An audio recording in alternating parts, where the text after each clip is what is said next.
This is on hold. Okay. Martin Hyde?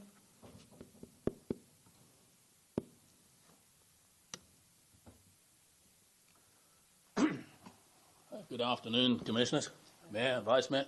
I wasn't going to talk to this, but it seemed remiss, seeing as I own a document management company, and we've been in business since 1972 in Sarasota.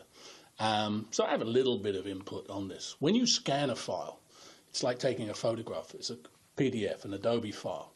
But when you scan it on the kind of devices that most people have, it's a JPEG buried in a PDF, which means that it's not OCR, it's not searchable.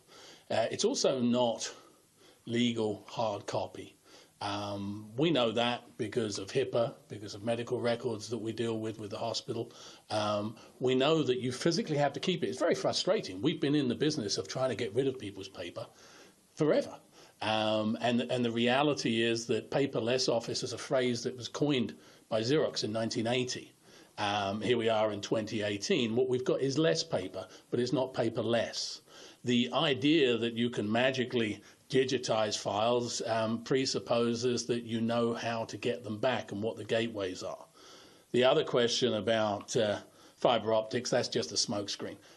The reality is that if you were going to go and stick it in any old warehouse, you wouldn't have any means of retrieving it. So the question of whether you use Comcast at about $3,000 a year versus 600 grand to build out. You know, if you were running some kind of military system and secure file, that would be different, but you're not, and you don't need to run fiber optics over miles to do it.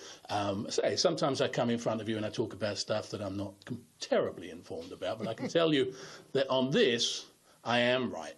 I believe this has been up several times before. I don't think it necessarily makes a lot of difference whether you buy it in 30, 40, or 60 or 90 days, but I suspect you will have to buy it. And then the other part is a different thing, is a question of why this question gets asked now as opposed to when it first came up a very long time ago. That's all I wanted to say. Thanks very much.